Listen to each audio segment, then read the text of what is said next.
Alright, hello YouTube. Today is going to be the third episode of the Sacramento Kings, my GM.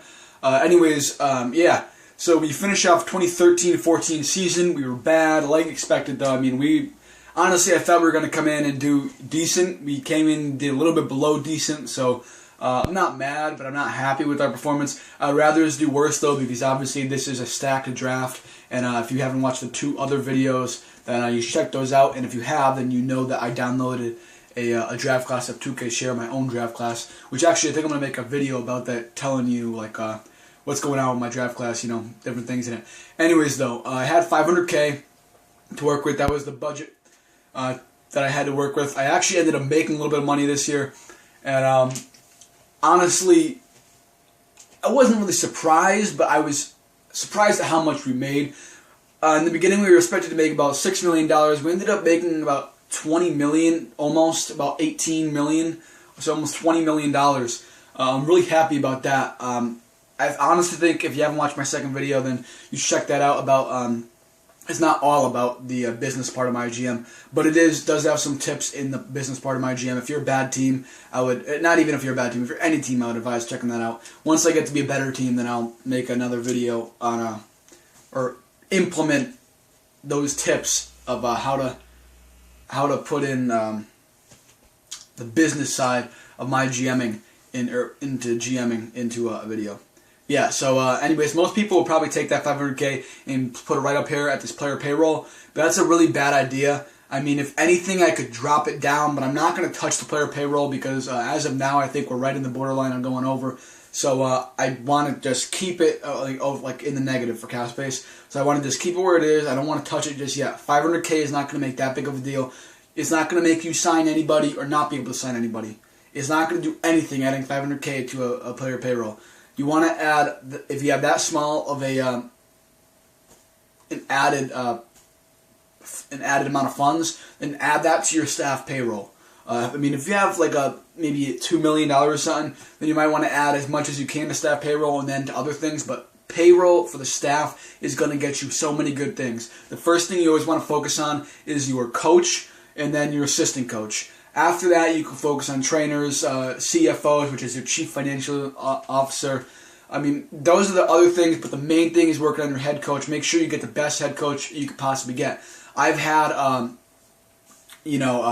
Greg Popovich. I've had him coach, and it's phenomenal to have a coach that good, because even if you have a bad team, he does two things. He makes the team better than it should be, and he teaches the younger players how to build up to a higher level than they are. So as of now, we have a shitty coach. All the guys on the team have shitty potential. I'm not really positive if the potential goes up or not. I'm not positive about that, or if the potential just comes in and it's different.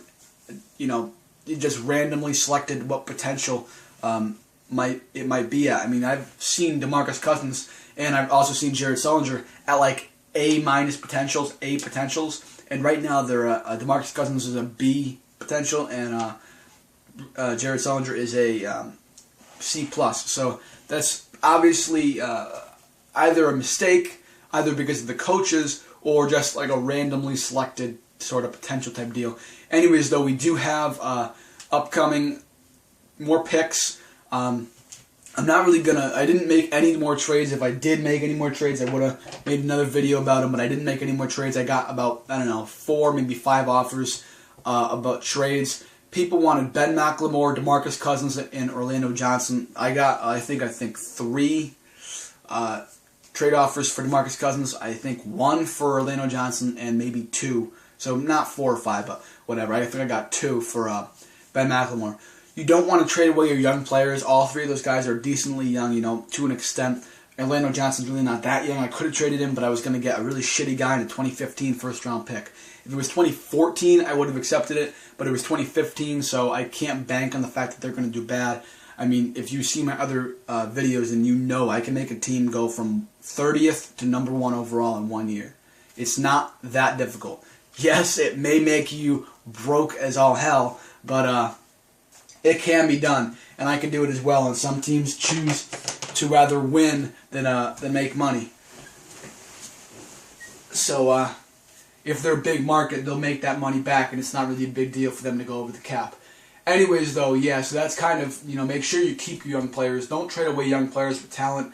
The owner, he came to me in the offseason, right before I made this video, actually, and he wanted me to get rid. I don't think he said he wanted me to get rid of him, but he wanted me to get a better shooting guard to replace Ben McLemore. I'm on the fence about that. Ben McLemore did have an off season. He shot about 37%, which is bad. I will admit that, but I honestly want to give him a little bit more of a chance. If he doesn't do well, maybe the first 15 or so games, then maybe we'll trade him, and we'll see where it goes from there, because Lewis Williams had a phenomenal season. He averaged about 20 points, 21 points.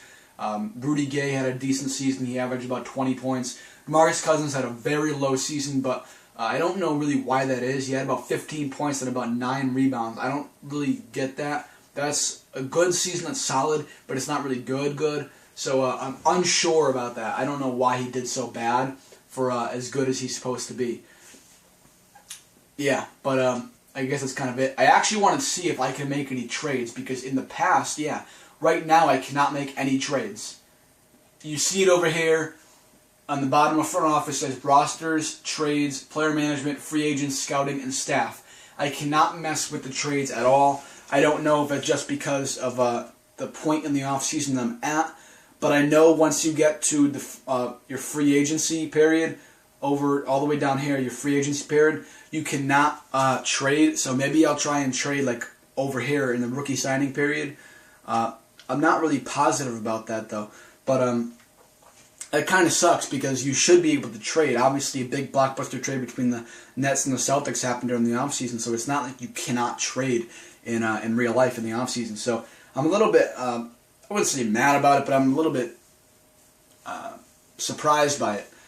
So 2K should work on a couple of these glitches that are not really working out. Off-season trades is one of them. I don't know, off the top of my head, I don't know any of the other ones. But obviously, comment, like the video, share this channel, and make sure you subscribe so you can check out all my future videos. And if you want, go check out all my past videos. I do make playlists, so you don't need to just go through all my videos and look. So you can go through the playlist. You can pick out the one team you want to see and make it easy on yourself. If you want to check out any team from the Celtics down to the Kings, I do a playlist for that. So and they're all in there. I know last video I said the Jazz couldn't upload, but that's because I was making that video for another channel, and then I ended up figuring out how to make my normal channel, G String Reviews 101, which is the channel that we're on right now. I ended up learning how to make that channel work. So yeah, anyways, comment any of your thoughts, like this video, share this channel, and make sure you subscribe. Yeah, thanks. Alright, see you.